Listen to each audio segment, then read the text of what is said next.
This is Surviving the Music Industry. That sounds sick. I didn't think about how that sounded. Oh, you know, just coming back with a brand new episode of Surviving the Music Industry. SMI is what I like to call it. The D is not that important. I get a little irritated. STMI sounds like a stent or an IV of something that you put in during a hospital situation like this. Quarantine time. See how I worked that in? I didn't mean to. I didn't want to bring it up. It's my podcast. I'm Brandon Harrington. Guys, thanks for checking in. And this is a great one. This is a confusing episode to me in so many levels. It's ironic and everything. I love Jill Andrews. Jill Andrews is amazing. Hands down, easily one of the top 10 best 2020 records. She just released 30s. It's out now. And the reason I have these mixed emotions and feelings about this episode, because this is the last time I was face-to-face with somebody other than somebody that doesn't have the last name Harrington. And so hung out with Jill Andrews in person. You know, we have this little space. If you're unfamiliar with the show, you know, it's always just the guest and I in face. Like, can't get in face anymore. But face-to-face in a little attic space on Music Row. It's a very intimate conversation, and we kind of dive into a lot of things. You kind of never know where it's going to go. And this was the last time. This is the last in-person conversation I had of 2020 until the Ronas kind of hit the fan. And when we were sitting down talking about this, Jill and I, we didn't know. We had mixed emotions and feelings, I think just like everybody else. So it's interesting going back to this conversation, and, you know, where it's, you know, it's not edited. And so when we listen back to it, it's just kind of like, I feel like it's a timestamp of confusion for everybody. But now we can, you know, live in the present and say, well, everybody needs to stay at home because this shit is serious. I mean, do yourself a favor. Stay at home for whatever that's worth. Generation Z, stay at home. Yeah, don't go out. No more beach life. No more hanging with your crew. Simply just stay at home. There's this like constant fear of isolation, right? You don't want to be alone in your own headspace. People are really fearful of that, right? That's a really nerve-wracking emotion and feeling, being stuck in your own headspace and this idea of isolation. Well, it's a little bit ironic, and this episode just makes me bring back these feelings of, you know, what potentially is the most isolating situation in humanity in the past, 100 years. That's a good round number. That we're not really that isolated, right? I mean, we got to crave and we got to have human touch and interaction, but at the same time, technology is a beautiful thing, and it's making great progress in the way of how we do business, how we deal with each other, and on a human aspect of it. I mean, I was just watching a video.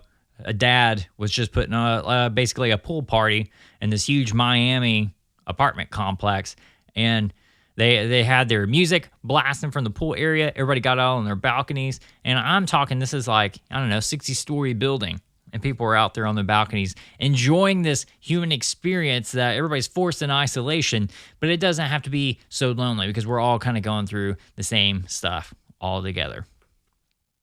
All that being said, don't be stupid. Seriously. I mean, isolate, but don't isolate. You got to talk to somebody. Talk to somebody. I got a wife and kid I can talk to. I have this thing. I get to talk to you gnarly people. You can always talk to me at SMI Podcast. Of course, smipodcast.com. You can email us. Take a look over there.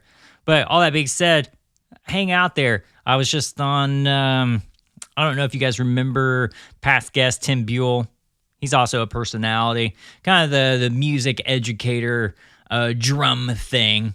But he has a thing, and I was just on his thing, and they're watching movies together, like their whole clique, and then they're basically IMing, DMing each other jokes, and they're making like a drinking game out of it. I recommend, if anybody's going to have a drinking game, is watch any Harrison Ford movie, and every time he points, you take a shot.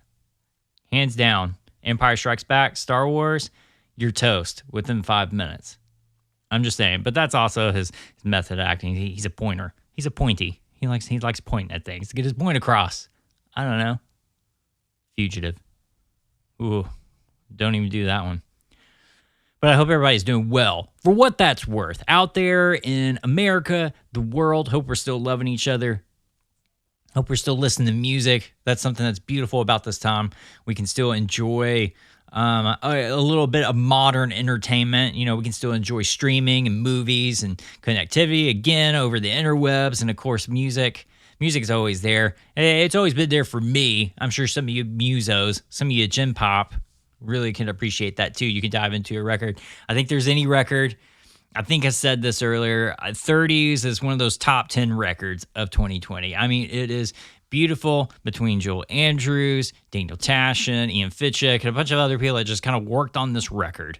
It is beautiful. It's I usually don't kind of rain on this accolade of nice, pretty words over a record, but there's always something about Joel Andrews' voice and this perfect timing of this collection of songs and thoughts and emotions, her looking back, evaluating the present, sharing that in song form, and boom, this is what you got. She also wrote a book to kind of go along with this thing. I actually just ordered my book from Amazon. So there's a partner book that goes along with it. From my understanding, has nothing to do with the actual songs itself. It's just to kind of partner and take you a little bit more in depth in a different narrative of the song. So I love stuff like that. Randy Foster did something like that with his record. So I always love it when creatives take this experience of music listening and then they add something else to it, like a book or just even like a badass pressing of a vinyl, which her vinyl pressing on 30s is sexy AF. I mean, I'm just saying. I don't do too much of a sales pitch, but I feel like I feel like I have to. I always have to when I talk about this record because I believe it's one of the best of 2020. And there's just something angelic in her voice that makes you not feel so isolated. That in some way, each and every song can find you in a different place and time, and you can attach your own emotion to it and understand it, and you can empathize where Jill is in her headspace. But then I feel like Jill's songs on 30s can empathize with you. And so maybe there's a bunch of sympathy kind of going back and forth. I don't know. It's beautiful. I don't do too much of a big sales pitch on people's music because I'm all about just the person themselves and the conversation. I really enjoyed this day. I wish I didn't take it maybe for granted. It was one of the last times like seeing somebody face to face in person. It was a great day. We hit it off. At one point she sang, when you get to a certain point of, I don't know, I'm busy doing something and she's looking at her phone. She started like humming the Simpsons theme song. I mean, hands down. I mean, friends for life. We had jokes going back and forth. One thing, I always put out a couple or 4 couples of water bottles. You kind of never know what kind of artist you're going to get. You know, do they want it chilled, different temp? They want a room temp. So I don't know. I probably had like 3 or 4 bottles out there. So he made fun of me for it, which was great. And all that to say, looking back at that day, it was really nice. It was a nice conversation. You know, we're kind of in this phoner situation because of the current state of everything. Obviously, you guys been listening, but hope you guys enjoy this. And again, this was recorded at a time where we honestly did not know what was going on with the virus situation with the Rona. So in that consideration, here's Jill. Her and I just kind of hanging out pre-Rona. Something I've never done is get in front of an audience and read stories that are as personal as they are, like from my diary, which I don't have a diary. But you have one that you put out in the world. If I had one, yeah, it'd be the book that I wrote. This is it, the diary there. All right, so you're already talking about traveling, and I'm starting to run into this too. And we're going to talk about it. I'm going to bring it up. Coronavirus. And your mom, like, do you think about this? Are you on the side of the fence of the coronavirus situation? Yeah, I'm aware. I'm not a huge news listener. I used to be. And then I kind of just got tired of all of it. So I stopped listening more than started listening. And yeah, but the coronavirus thing you can't really get away from. It's kind of everywhere. I mean, I mean, even in this, I even debated like, well, should we even talk about it? But it's like it's a real life thing. It's either you're far this way of like, oh, it's the apocalypse, or it's just kind of like, well, it's just another flu. Go get a shot. I'm kind of in the middle of both of You're in the those. middle? Yeah, I'm neither. It's just a flu or it's the apocalypse. I'm kind of just like, I think we should go to the store and get a bunch of cans of beans and just, have them somewhere. Because there's some crazy things happening. I mean, I was supposed to play South by Southwest, and it was canceled. I was supposed to play Tin Pan South, and that was canceled. So, that's kind of scary. It is. I mean, when they put it in terms like that, it does get scary. And then the thing of like, it gets really real for me. Like, we do the church thing, and now they're starting to like acclimate everybody to the germs and just putting the coronavirus in it of like, well, don't touch the computer screen to check your kid in or whatever. We'll do that for you. Oh, wow. And so it's starting to become more local. Yeah. Like in my mind. Yeah. Yeah, it's starting to infect my community, like the talk of it. But it didn't become real until we just did the Costco run not this long ago. So you did it too. Well, are you a prepper like me? No, I'm not. See, in a way, I kind of wish I was, but my wife is more the prepper than anybody, because we walk in and there's just this thing of sanitizer, like hand sanitizer. And I noticed like, this thing is like really low because they built it like a pyramid situation. The base didn't make sense for what was there. So it's like everybody's just grabbing all it's the just the point of the pyramid at this point. It's gone.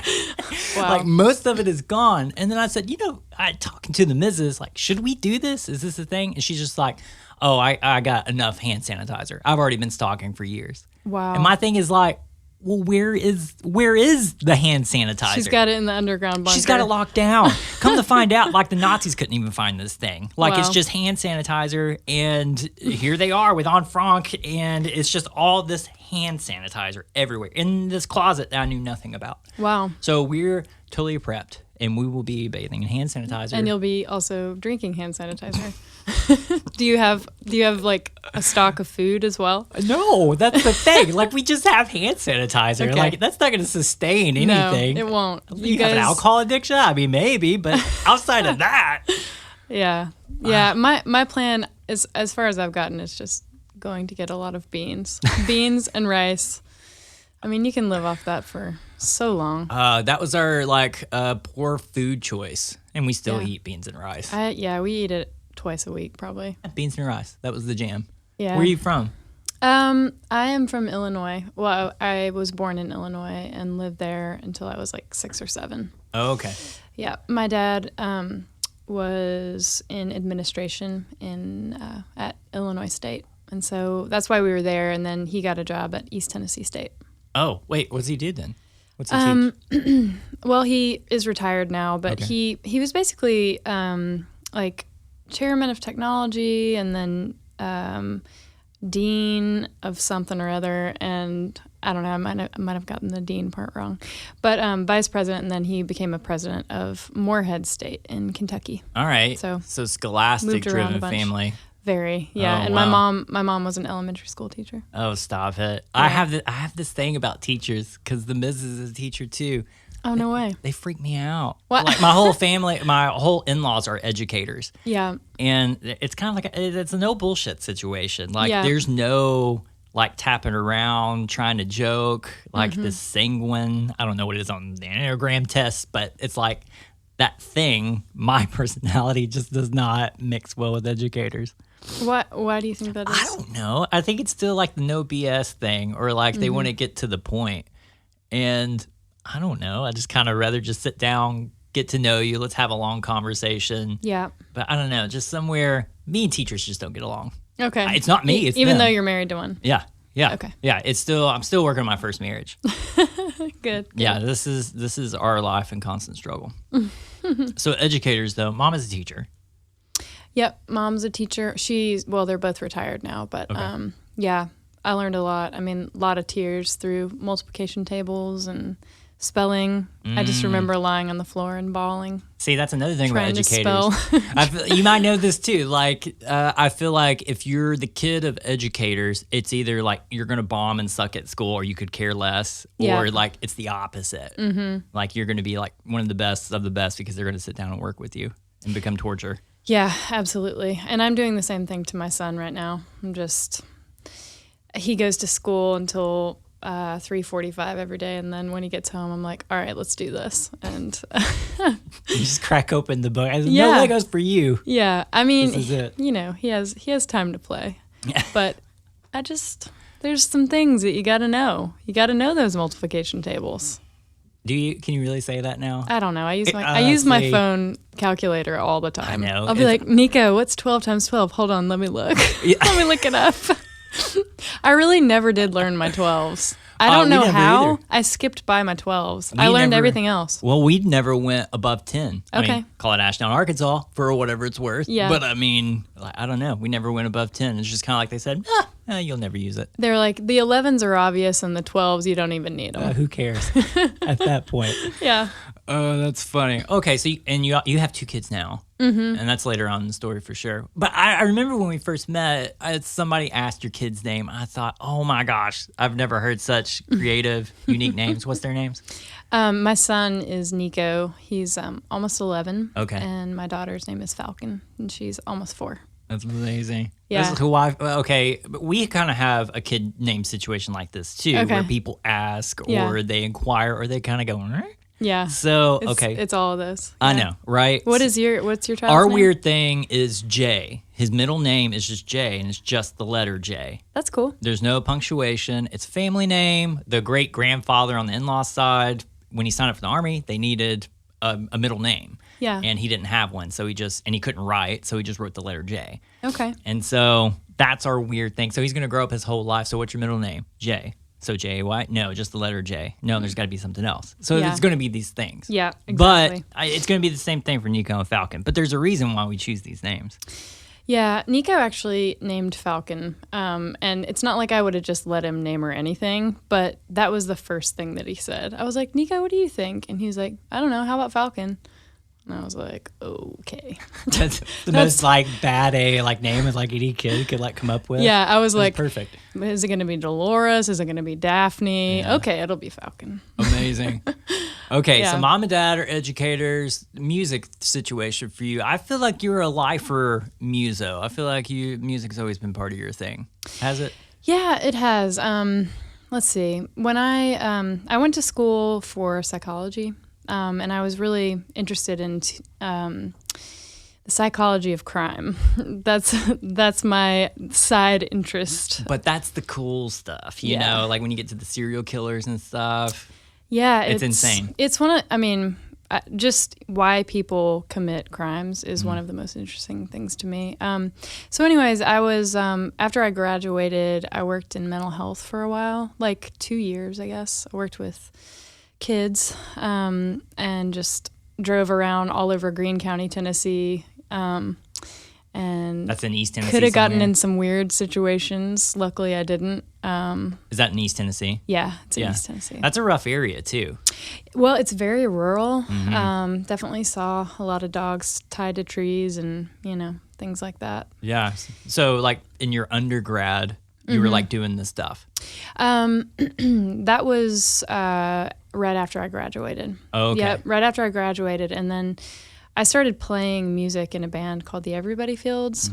And that was like all kind of overlapping that same time. And we started playing shows out of town, like in Boone, North Carolina, like, an hour and a half away, like Asheville, North Carolina, places like that. So I could technically go play the gig and then drive back and make it to work in Greene County at 8 a.m. Oh, wow. But it started to get really hard. And Right. I realized that I needed to choose when I needed to take a full-on nap at work on top of a bunch of baby diapers. Yeah. It seemed Not, like... not used baby diapers. No, the fresh ones.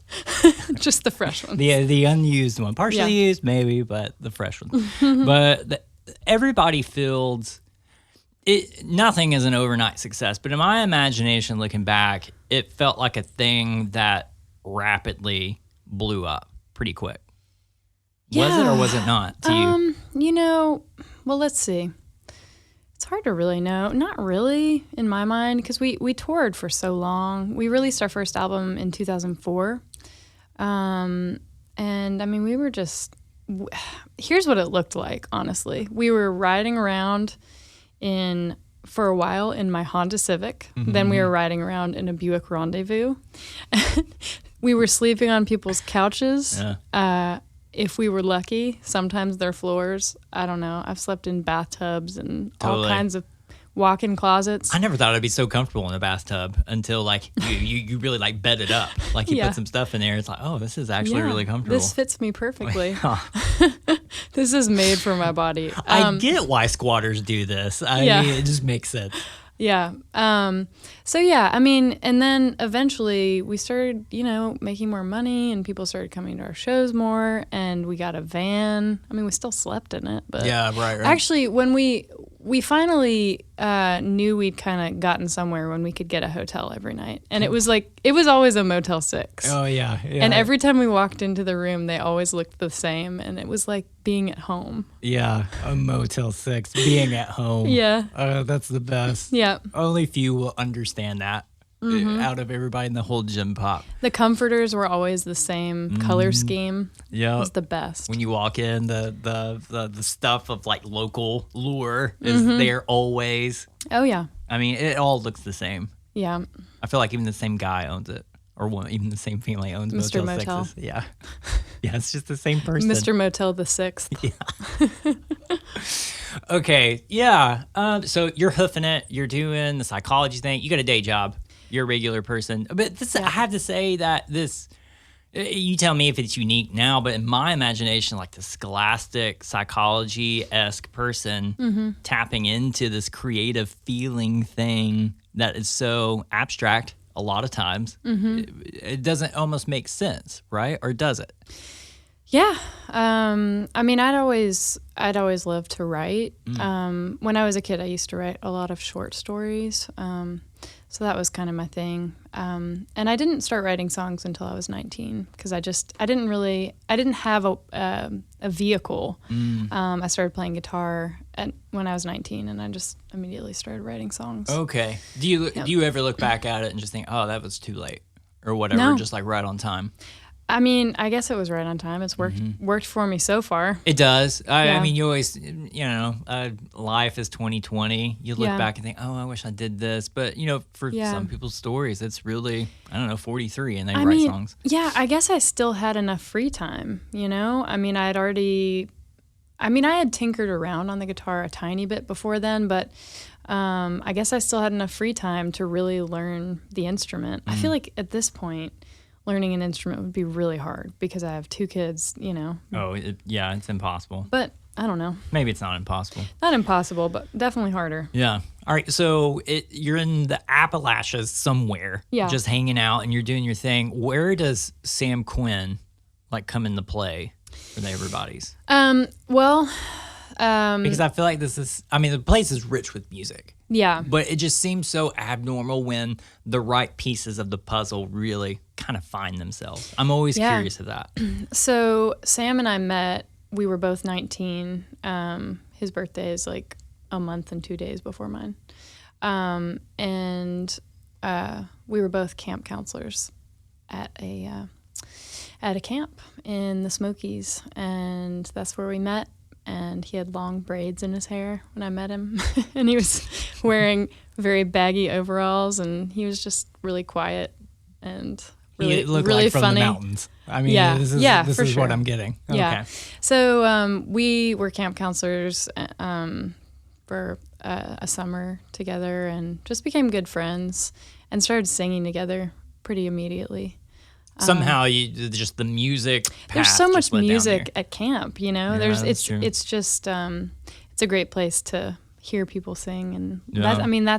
that's also what inspired me to start playing guitar. It was like everyone was playing guitar. Okay, so you were writing stories and even Yeah. some songs up to Yeah. this point, but just you didn't have that instrumental piece of Right. it. Yeah. Like for instance, when I met Sam, I had already been singing for a long time, but I knew the director of the camp, and he had asked me to sing a song, like to welcome all the counselors, and so I couldn't play anything, so I literally used a karaoke tape, and I sang a song to a karaoke tape. There's a part of me that wishes it's like Smash Mouth, like All Star, or No. like Friends or Forever.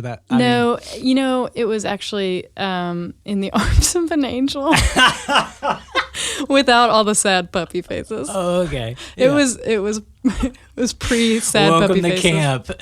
Yeah. Sarah McLaughlin. just there in the Yeah. loudspeaker. Everything's gonna be fine, but this song's gonna really bum you out. No, I'm just kidding. I love that song. I've always loved that song. It's so beautiful. Oh yeah, but you can't get away from puppy faces. No, Every you time can't. You hear it. Nope. She shot herself in the foot. But she's making bank every time that commercial. Absolutely. Anyway, so Sam, you met Sam in this camp, and things just kind of took off. Things kind of took off. There were a few years. Sam and I went to the same school. We both went to East Tennessee State. So we were friends, and I don't know. I helped him with prob and stats and things like that.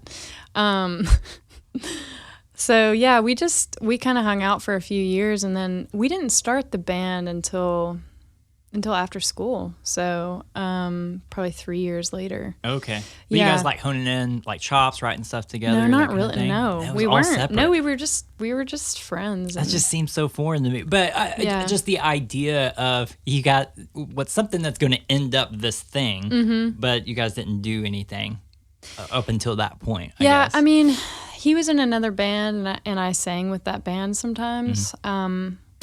But yeah, I guess we really started. So David Ritchie was a founding member of the Everybodyfields. He was the dobro player. David and I were playing we played a show together. And Sam was not involved, but I think Sam came to the show and saw us singing together. And Sam and I had already been friends for a while, and David and I were talking about starting a band. And then Sam was like, hey, can I be in your band? So that's actually how it happened, which is kind of crazy. Just the thing of like, hey, what are you doing now? Nothing. Let's Yeah. Let's just do something. Yeah, I mean, we're all so young. It's Right. and I mean, I hardly knew how to play anything. And it just seems so much easier then. Like when you're like young, it's just kind of, hey, you want Yeah. to do this? You want to do this? Great. Yeah, exactly. You have no ties. We had no ties at all. Yeah. Yeah. I remember that time and just thinking, wow, this is a little bit different. 2004-ish, I guess, is when the first record came out, right? Yeah. Is that what I heard you say? Yeah, that's right. Yeah, that's insane. That's a great time. Looking back at it, though, with Sam, and did you have this thing in your imagination of like you were going to be like a solo act? Or were you thinking about, No. I'm looking for collaborators? Or No, I just fell into the whole thing, really. I didn't really have a plan. I didn't have a plan for so long. I have a plan now. Well, see, this is a little bit different. Like the Yeah. educator mind, right? Like not having a plan, not kind of thinking it out. I'm not so much of an educator mind, I wouldn't say. I mean, my parents they're both pretty type A. I have some type A tendencies, but not that many. I think the things that I'm type A about are like the annoying things, like keeping stuff clean and things like that, and but not planning, never planning. Never planning. It's not your thing. I can No. understand that. I barely made it here today. I mean, I wasn't going to point it out. But the thing about, I don't know, I kind of felt this way in music too. Like you're just kind of along for the ride. You Yeah. know, you're just like something just happened. You just happen to be there and you just kind of keep doing it just for the sake of doing it. I mean, yeah, and that's kind of been the way it has been. I just keep doing it because that's what I've always done as an adult. And sometimes I stop and I'm like, should I keep doing this? I feel like that's like the 30-something-year-old, like in Yeah. our heads of like, should we do something else? Mm-hmm. Is this what it's for? I think I can relate to that, if that is even the case. Yeah. But you were just involved in like so many other like awesome things, and you Yeah. still are. Like Hush Kids is another thing, Yeah. And you guys just released a song not that long ago, like last year. Yeah, sometime. we released our first album. It has 10 songs on it, and it's just a self-titled album. I'm so proud of it. I think it's really, really beautiful. Yeah. Do you have this division in your head then of like who you are? Like, are you like, well, when I'm doing this, when I was with the Everybody's, or I'm doing something with Hush Kids, like I'm a collaborator and I'm no longer just like Jill Andrews. Or when you release something like 30s, is it the thing of I'm Jill Andrews, this is it, this is my thing? Well, in the Everybodyfields, I was growing and learning so much, and who I actually was, it was just still forming. You know, I felt like I got lost in that, but I don't know if I knew who I was in the beginning. You know, Just kind of lost in the mix of the personalities and the band, the identity of it, kind of thing. yeah, Okay. yeah. I wasn't very sure of myself during that period of time, and then when I became a solo artist, it took a while, but just getting on stage myself and like there's no one else to depend on necessarily. It's all on me. And so if I suck, I suck, you Right. know? And so that really helped gain confidence for me. I wasn't depending on Sam anymore to make the crowd laugh or listen. You know, I had to learn how to do it myself. So Yeah. Are you guys on good terms on any way? Yeah. After the split and stuff? Or was Yeah. it a split, or was it just like a Yeah. mutual thing? No, I pretty much was like, I need to be done with this. Did he feel the same way, like solo-wise? Because he had a couple other stuff after the band. Like he just kind of thought, or did you both just think, well, we kind of have different things to say. Let's do a solo ride. You know, I'm not really sure what his opinion is. It was just kind of an unhealthy situation for me. I just needed to get out of it. Why is that? There was some toxic situations happening. I get that. Yeah. Just the band dynamic Yeah. of itself. And I just feel like that's always kind of a little bit a piece of it. Like when a band gets to a certain point, and this could or could not be your case, but just environments just get toxic. I don't know what it is. I mean, they can. And honestly, at that point, I thought this is what music is, you know? Oh. And what I realized after that, when I've been in a lot of other bands, music can be really beautiful and really fun, and you can feel encouraged and supported in it. It was a rough time. Sam and I used to date, so Okay, it so was there was like, a thing there. Yeah, there was a thing, and there, you know, it was hard working with someone that you used to date. Ooh, I can't imagine. And like riding in the van and you know all that stuff. It's rough. Yeah, it's just the dynamic itself of, I feel like if you're dating somebody, you have a relationship and then it ends, but you're still own this business together. Yeah, And exactly. you're stuck in a van together. Yep. It gets really toxic after a while. Yeah, and we broke up after the first record, so No. So we there were knew it wasn't going to there work. were several more years to go. Okay. That's making a lot more sense Yeah. in my head, because it's the thing of why does everybody want to quit on a good thing? But if it's Yeah. unhealthy, Yeah, it really was. I was like, we were kind of stagnating, in my opinion, even though we were on the rise in other people's opinion. Yeah. It was not fun anymore. And I guarantee Sam would say the same thing. It just Yeah. wasn't fun. It was a beautiful time, and the music that we made, I'm so proud of it. I mean, it's where I learned how to write songs and how I learned how to play guitar and bass, and you know, just have a business like that. But it was just time. how long was the ride for the Everybodyfields? I think it was like 2004, probably 2003, really. You 2003 till like 2008, Okay. I guess. And so after that, you took some time, and The Mirror came out a couple years after Actually, that. so I took a little time off. I was just completely lost as to what I was supposed to be doing professionally. I was like hanging up posters for a promotions company once a week God help you. for $50. Yeah, right. And that was the only money that I was making. Did you live here in Nashville? I lived in Knoxville. Yeah. And I had a baby as well. Nico is his name. And so I was just figuring out motherhood and all that stuff. It was a very strange time. And I was in a relationship that was not good. Okay. So you were married at this time? I was married, yeah. Yeah, for a little over a year. Probably like a year and a half or so. Okay. In Knoxville. In Knoxville. And it was beyond having Nico, you know, which was so beautiful. It was just kind of a dark time. It was, you know. I can imagine not knowing the relationship, but just that feeling of ambiguity and not knowing a direction, life or creative. And then you have a kid on top of that. Motherhood is all new, and we're all failures at parents at the very beginning, no matter what. Probably till you're done parenting, you're still a failure. That's what I feel like. But anyway, but don't put that on me.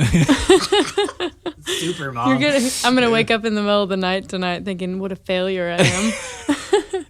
This is my constant struggle.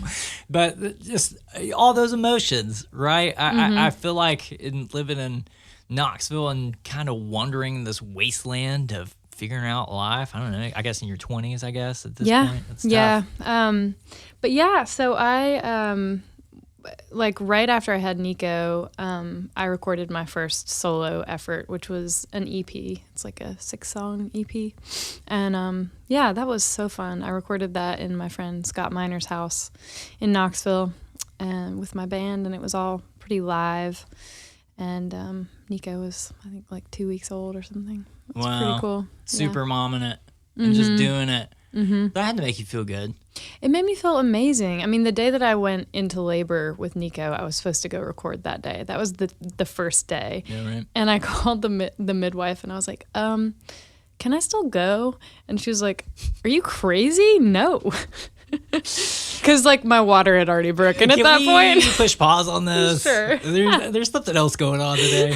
I don't have time for this. I was so amped to get this thing going. What a musician thing. I got this other thing. Yeah. I gotta be there. Let's try and do this. Yeah. So 2 weeks later was not quite soon enough, but it worked out fine. Well, there you go. Okay. But you're married in this time when you created the EP. Yep. Because you were married about a year and a half. Is that what you said? Yeah. And I heard you say it's a dark time, but I guess mixed with these emotions, and especially, I feel like a significant other situation can either add or make a situation better. Absolutely. And so, wait, add or make it better? Or make it worse. Yeah. Or they can add their own influence of making the situation worse, or they could just make it better. Yeah. You know? Yeah, definitely. And I think that, that plus one is so important in everybody's life, no matter what that endeavor is. But is that adding to the toxicity and the things like changing? Because I hear that in the new music, maybe, like reflecting or visiting some of those ideas. But yeah, it was adding at that time. Yeah, it was not helpful. There's just a lot of drama that I was not used to. And just darkness that I wasn't used to. I mean, I guess I was used to it in some ways, but not like in my house. I mean, definitely cryptic, and you don't have to go into it unless you want to. But what would some of those things be, I guess? Like, what is the thing that makes it dark? Because it's hard to imagine a person is dark. Yeah. I can understand a situation dark. Yeah. But it's hard for me to comprehend, like, attaching that to a person unless it's just crazy. Yeah, I mean, I'm not really sure if I don't want to diagnose anything, but just anger and resentment, and I'm not really sure why. To this day, are you ever curious of just where the anger might have started? No, I stopped being curious because I don't know. You find some people in your life and you try to figure them out, and then you realize they don't make sense. They're not living their life like I am. They're not looking through the same lens. And so Yeah, that's kind of what it was. I just realized we were not looking through the same lens, so I couldn't figure him out. But it sounds like you tried to spend some time to Yeah, figure it I mean, out. I was married. Yeah. I wanted to make it work. That's just that makes it even harder, right? Like you stew on it, and it just Yep. changes your perception, and then it kind of like I don't know bleeds into your life. Yeah. That toxicity, and it changes who you are Yeah. as a person. Yeah, absolutely. I mean, I've been formed in the flames, just like everybody else, I guess. I've just realized this is so obvious, but it's just so important who you let into your life. I was never very, I didn't have a lot of boundaries with that. I was just like, yeah, you're cool, let's be friends, and then like, this person isn't cool at all. You just kind of, I don't know, it's good to have good parameters for all that. What you expect of people, Yeah. So you did the EP thing, came a smash overnight. Totally. Yeah. Number one. I know this story already. Number one. So what? Especially because you'd never even heard of it. No, never. I had no idea what you were talking about. Could you see that on my face? I'm like, I don't know. Well, what she's you talking just skipped over it, so I just imagined. about. My eyes tell the truth all the time, so it's just kind of like, I don't know. But I mean, shortly after the EP, though, I mean, if we're talking timeline wise, The Mirror comes out. Yeah, The Mirror came out in 2012, and that was my first full album as a solo artist. You were on a label at that point, right? It was an independent. Well, Okay. no, it wasn't even independent. It was just my label that I made up. Okay. You hustled it. You did it. Yeah, but look what I did. I You tricked did you. it. You did. I bet you're not the only one. No, not at all. Not at all. You got me. Good. They Yeah. paid me such a big advance. Did they really? Life changing? Yeah. Oh, Yep. that's amazing. That's why I'm wearing this suit that I'm wearing right now, and I drove this Porsche here. Kickstarter. Look at me. Oh, okay, yeah. But then you're taking the solo train. You're kind of doing it now, the indie songwriter artist thing. Yep. Listening back to The Mirror, though, there's still a lot of, I wouldn't say direct influences, but just some of the organic sounds of Appalachian music. Just, just that raw acoustic sound. And there's a difference between, in my ears, like raw acoustic music versus like a California singer-songwriter. Yeah. It's way different. And I think The Mirror, you still held on to those attributes a little bit. Yeah, I mean, I was still in Knoxville, and we recorded it in North Carolina with a producer named Scott Salter. So, yeah, I think, those are all my roots, so they were just still showing through. Especially, I feel like, you're along for the ride. Like you soak everything up. Yeah. Like that you're kind of around. Are you a pop music fan?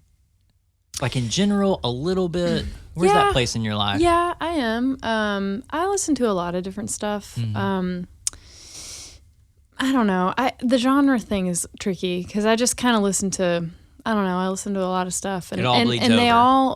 every genre has like biases attached to them, so like sometimes you'll say the word pop and people will cringe, and it's like, well, okay, there's a lot of things that are pop. Yeah, that you well, might are we actually talking like. Stevie Wonder or are we talking Coldplay? Yeah, exactly. Exactly. Exactly. Like when Coldplay, I think, by the way, why is Coldplay so polarizing? Like it's like cilantro. Oh, I'm so glad we're having this conversation. Do you like Coldplay or not? I do. I do too. Okay. I love them. I don't understand. People just hate on Coldplay. And all I the can time. understand why, especially I if we're cannot. talking geographically. Because do you hang around British people a lot or know like people Not in your life? really. I just didn't know if they ever come to Tennessee and hang out with Joe Andrews. But I live in a British commune. We have tea every 4 hours. With coffee. What is this? But the thing about like Coldplay in like Europe, like that's not like now I'm forgetting like pop music is just way different in their life than it is to American standards. We'll say Britney Spears and Coldplay is like being played on the same radio station because it's pop, but they'll like look at that and scoff and think that's not pop. Some of their pop is mostly like more on the rock edge of things. And like some British bands are some of my favorite bands, and I totally understand why it's so polarizing because the rest of the world holds them up to this U2 stratosphere, but everybody just kind of shits on them in Europe. And it's hate that. it's a way different thing. Yeah. And yeah, I'm a Coldplay fan. I'll say I'm a fan. I've been to a couple tours. Oh, nice. Yeah, I've seen shows. Yeah. So I'm a fan. Mm-hmm. So yeah, Glad we got that out of the way. There it is. It's staying forever with cilantro. I'm so glad you said cilantro. Do you like cilantro? I do. And, Okay, good. Well, I have a friend he said, I think it's BS all the way, but he's genetically predisposed to like it's mouth. No, it's not BS. It's true. It tastes like soap Tastes to like some soap. people. That's like, what he said. I don't know if it's. I'm not going to quote any 71% percentages, of but I think statistics are made up right on the moment. yeah, I'm just glad I'm one of those people that likes it because it's just delicious, and it's on a lot of stuff. People like cilantro like Coldplay. Yeah, It's I mean, just think about having a taco and somebody just like pouring Dawn all over it. You know, I mean, that's what it's like. That's probably what people are doing now. Coronavirus. Oh, Boom. yeah, See how we brought it around? I do. This is what we do. I do. Comedy. This is it. Welcome. We brought it around. Oh, so glad you brought that up. Where am I now? So songwriting. Yeah, I really think for you, and that's kind of where I'm at, like with you songwriting. I don't know, and it always gets hazy in the writing room, like who did what was the thing. Yeah. I probably listened to 30s more probably in recent days than I have everything else. But I kind of popped back in the past to kind of check out some things. Yeah. I feel like a lot of phrasing and the things that make like pop music to me is like kind of lyrical phrasing a lot of times. Yeah. Like some of the syncopated stuff. I love that stuff. And even repeated, but then also like the articulation of things are just a little sharper yeah. to me, where country it's not. You know what I mean? Like country is usually on the one, or there's at least a pickup note for the melody, for a lyric line. But I don't feel those influences with you, and that's why I'm really curious, especially on the pop country side. or the pop? On country music, I feel like, statistically speaking, that it's either like a lead-in, kind of a Merle Haggard thing, or it's always like on the one, like the start on a lyric line.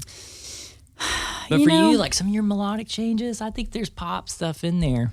Yeah, I mean, I'd say there is. There are. I don't really think about it in those terms. I know a lot of people do when they're writing songs, but I don't know. I just like what I like, and You just do your thing. Yeah, I just do my thing, and sometimes it might sound like pop, sometimes it might sound like grunge. Yeah. But very rarely does it sound like that.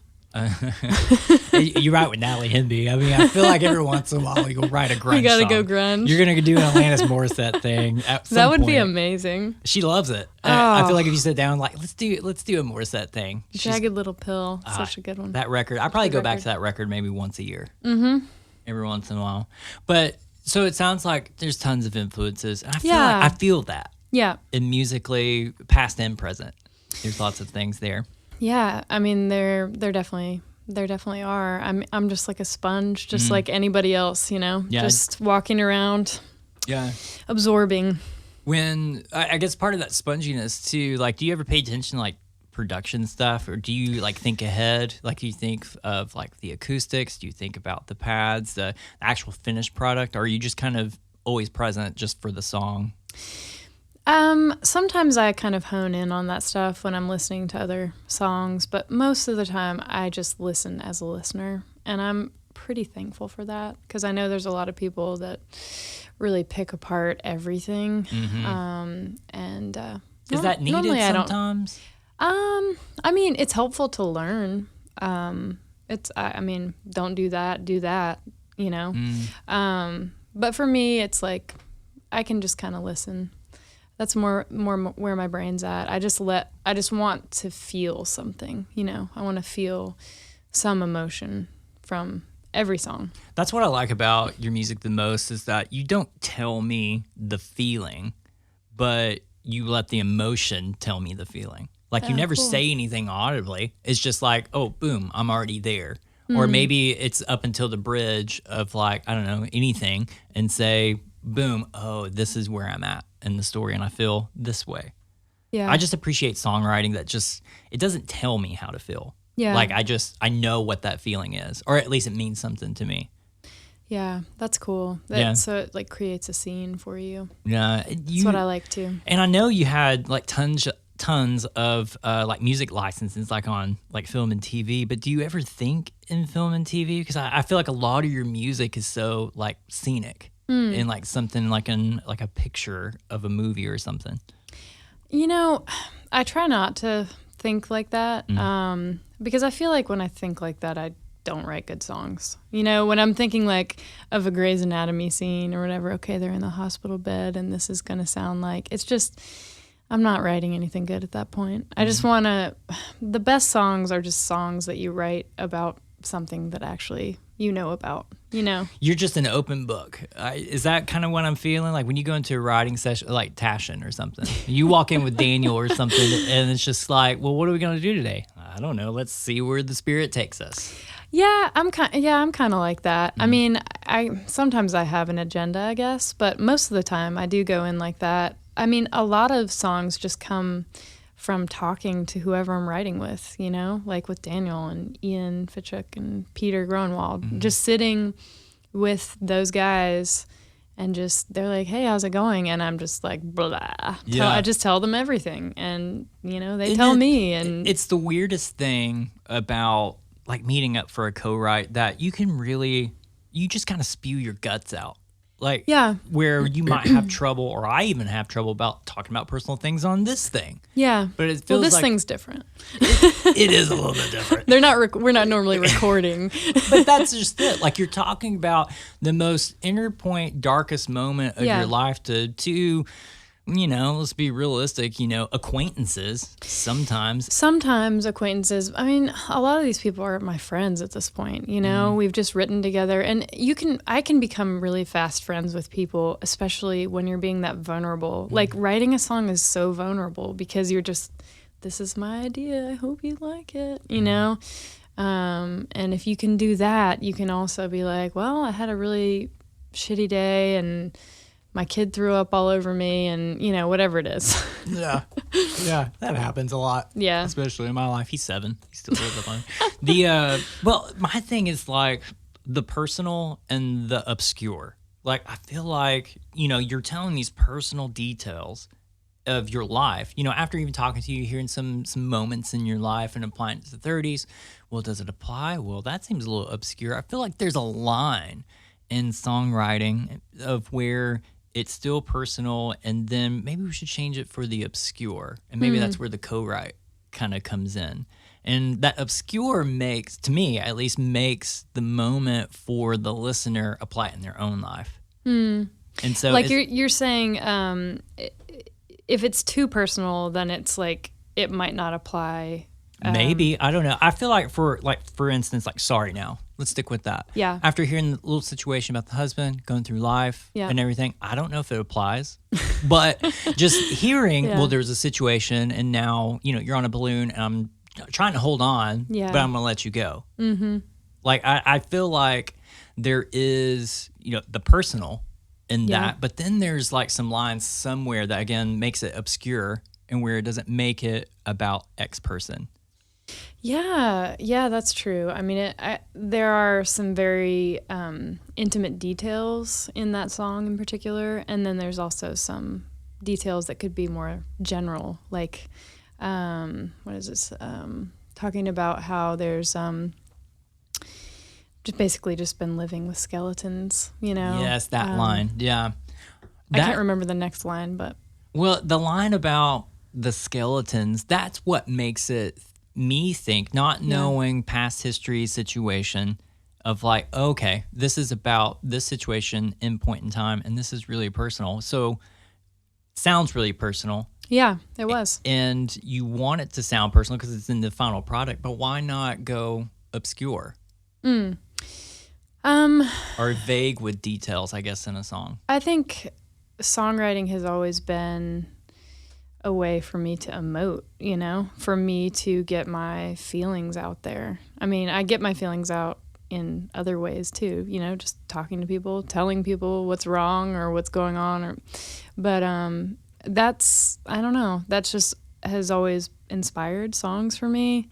And it might just be because that's how I learned how to write songs. I mean, and that's what we did in the Everybodyfields. That was just, and that's the stuff that I love listening to, or those super personal songs where someone is just being very raw, and you can really just feel where they're coming from. I've always loved those kind of songs.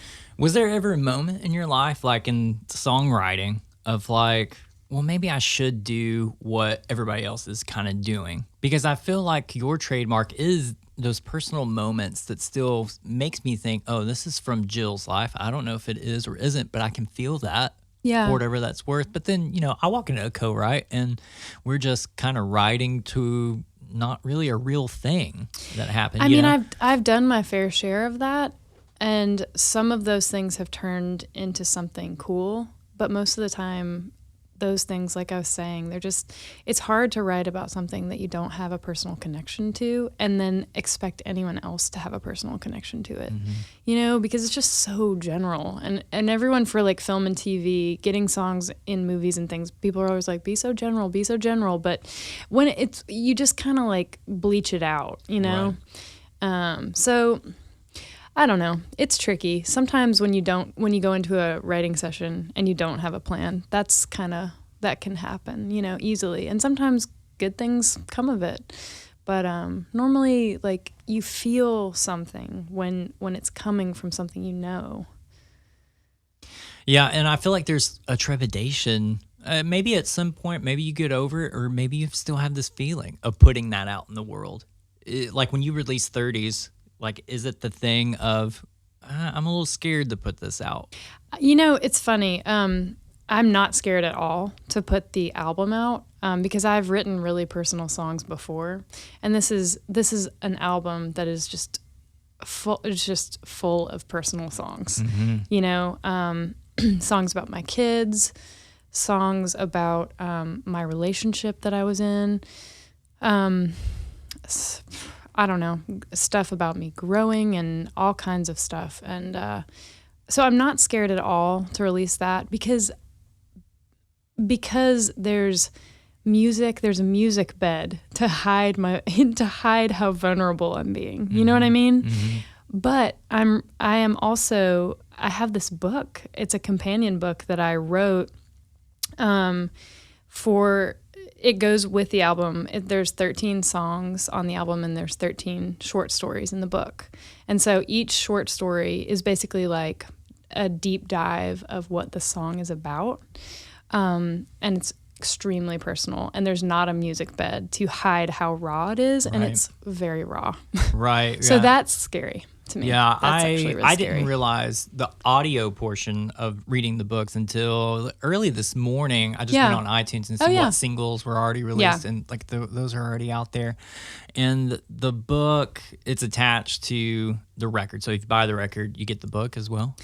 Well, I mean, you have to pay for it. So dang, it's not like a buy one get one free situation. Even what did I see? Maybe it was on your website, like the vinyl. Do you have a vinyl pressing of the record? Yeah. And it's the vinyl gold. Is that the actual? It is gold and it is beautiful. That thing is so sexy. I just love when I'm a big vinyl guy, and so just when vinyl or people make like really creative, cool things to make the experience of listening to the record just so much more enjoyable. Yeah, like it's part really of that is beautiful. the look. It's cool. It's definitely cool. So it sounds like whatever that hump is, maybe you got it over it in life, or it's just letting that out, letting your fans know like this is where you're at in life. And I feel like listening to this record, I did kind of go on that journey of like knowing that this is, and kind of going to be your life. It was just kind of like, I kind of felt this way in my 30s, if that's cheesy. Well, so yeah, the record's called 30s because I wrote it all in my 30s, and it's all about my journey in this decade. And so, it's been a ride, and I am in a spot right now that I'm the happiest I've ever been. I just got married in September, and I'm in a really, really good place. But yeah, I had to get all of that out on this album. Yeah, I mean, I guess the obvious thing maybe it's not so obvious that, writing or releasing that record, it's therapy, but then it's a bit of a release, right? You're not letting it, whatever situation, like in your past, still kind of hold on to you. Yeah, right? That's true. Yeah, I'm getting it all out there. I have no idea what my next record will be like. 40s? Ska, 40s, 40s, 50s.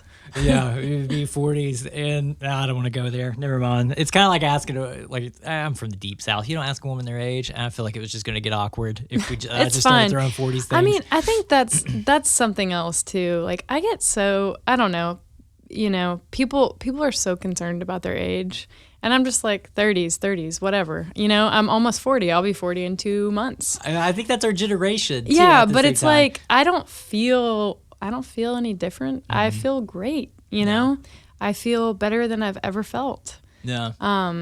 So I love listening to the record because you start the record with Sorry Now, yeah, and you kind of end, first it starts on a heavy note. yeah. To me, it's such a heavy song. Yep. It's all in order in a timeline. Oh, wow. All the stories and all the Wow. So the emotional roller coaster ride of the 30s really starts with track 1 Yep. and goes to 13 and kind of ends on a high point. Yeah. Wow. That's really cool. That's really like thinking about the record a lot more than I what thought people about take. it so much. Did you really? How much time did you spend on this record though? Gosh, I don't know, probably a year and a half on the record part of it, and then on the book probably like 5 or 6 months. Well, the book takes time, right? Yeah.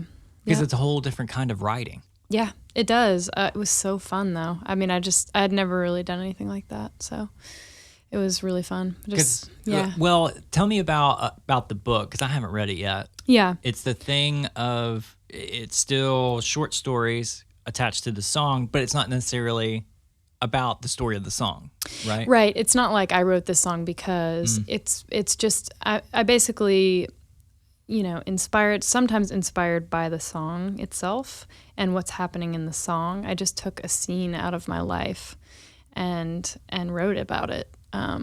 So Sorry Now is about my past relationship that I was in, where it was just I was just in a relationship that wasn't very supportive. We had a brand new baby together, and I just kind of felt like a single parent. So it's about that. Yeah. So. I feel like a lot of people, and I felt drawn to the song too, river swimming. Yeah. And there was just something about that song lyrically that made me feel a little kid-like. Yeah. A little young in love kind of situation. Oh, I mean, is I'm that the glad. same emotion that you tried to pull with that? Yeah. That is just a straight up love song, just I wrote that with Trent Dabbs, and He's such a lot of people. I'm just so glad he's still songwriting. Oh, yeah, he's he's doing amazing. the artist thing, but I don't. I feel like the people don't give him a lot of credit that what he deserves, in my opinion. He's a great songwriter. He deserves a lot. Yeah. Yeah, he's amazing. We've written a lot of songs together. We wrote 3 songs on my record together. He's one of my favorites. He just always gets me, like whatever it is. It's like he gets my thing, and he encourages me in it. Well, he's kind of that vibe too, right? And that's what kind of makes this make sense. Yeah, we have that. I don't know, the folksy thing together, and it's cool. Yeah, I think so. Have you played a lot of this record out, like especially your own shows? Yeah, I've played a good bit of it. And do you read the book or do you? I haven't, but I'm going to on my tour. I'm not going to read the whole thing. I'm just gonna. Okay, Welcome to my everybody, show. buckle up. Turn to page 38. Get your highlighters out. No, I'll probably read like 1 or 2 stories from the book, and I think it'll also be cool too because I'll read a story and then I'll play the song that goes with it, and so people will kind of get the vibe. Totally. We'll see how it goes though. Yeah, I'm excited to dig into the book a lot more. Yeah, I mean I'm really proud of it. Yeah. For sure. And you And there's should be. also, like amazing pictures. Fairlight Hubbard, I partnered with her. And we had 13 photo shoots. I mean, there's a photo for every story and every song. And so, yeah, there's some really beautiful pictures in the book. That's one thing I did love kind of looking into this a lot more was a lot of the assets. Yeah. What a music industry word. The assets of it. Just the photography of it. I think everything about this record feels really good to me. Because every once in a while it's just kind of like, oh, I don't know about the picture. I don't get it. Yeah. And it's not really up to me to say. I guess you have your own personal bias. But yeah, totally. when I kind of look at everything, it's kind of like, oh, this is cool. I felt this way. You. I know what this is. Yeah. Yeah. It was a lot. It was a lot of work. There's a lot of artistic direction, song, obviously, but then just everything that kind of go along with it. Yeah. It was really fun to, sometimes I feel scattered in my career. You know, it's like I want to make a record, but I'm writing all these songs that are not at all involved.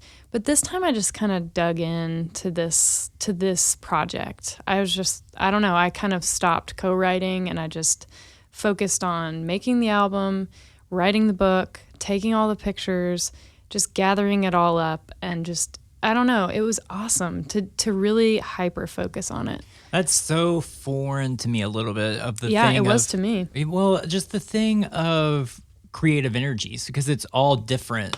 At least when I tackle different things, you know, I can sit in a songwriting room and do this thing, but then I got to go create something for this. That's a different creative energy. And then, of course, writing a book, I do script writing for TV and other stuff too. And so that's a way different thing that's pretty comparable to a book. Like it's no longer like a picture scene in songwriting form with vagueness. Now it's like, oh, now details?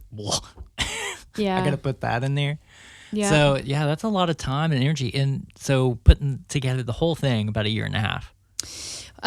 It was about 1.5 years to make the record, and then the book probably took, I don't know, 5 or 6 months after that. So sounds like you're just all in a good place. It's a badass record. Because Daniel Tashian, Ian Fitchuk, all those guys has that sound. It's cool. I imagine like it sounds pretty awesome on vinyl too. It does, and I worked very closely with my friend Lucas Morton. He produced it. We produced it together. He was such a vital asset in this whole thing. Yeah, I bet. Yeah. It just seems like you're in a good place. Like just happy, you're happily married. Yep. Kids are growing up, they're all healthy. Very thankful for that. That's awesome. Yep.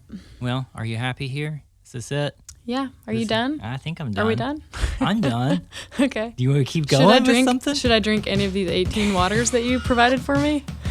I'm just trying to get the coronavirus out as much as possible. You're just trying to Keep you hydrated. Yeah. Whatever that means. That sounds good. Okay. We're done. Okay. Bye-bye. Yeah. Don't take for granted the times hanging out with awesome people. That was Jill Andrews. I love that day. Looking back at it, since I'm staring at some foam fuzzies in a bedroom in isolation. It was awesome. The record, again, was 30s. It's out now. Go to jillandrews.com. You can definitely get the music there, but of course, go to all music platforms. There's also the book. Go to jillandrews.com, get it there. You can also go to Amazon, of course, get that vinyl pressing. I'm telling you, it's sexy. If you want to say hi to Jill, go check out her socials. She's online at Jill Andrews Music. Across the board on most of everything. But again, you can just use that search bar. If you're a handy millennial, look for that blue check mark. That's O-Fish, because she's O-Fish. Jill Andrews is awesome. I appreciate it. Nothing but happy thoughts. You and yours going your way. Hope you're healthy and wealthy right now. All right, everybody, thanks again for listening to Surviving the Music Industry, SMI. You can visit us at SMI Podcast, and of course, you can go to smipodcast.com to drop us a line. Let us know what you think about the show. Of course, if you loved this conversation, I always ask this, just share it with a friend. Tell the world about it.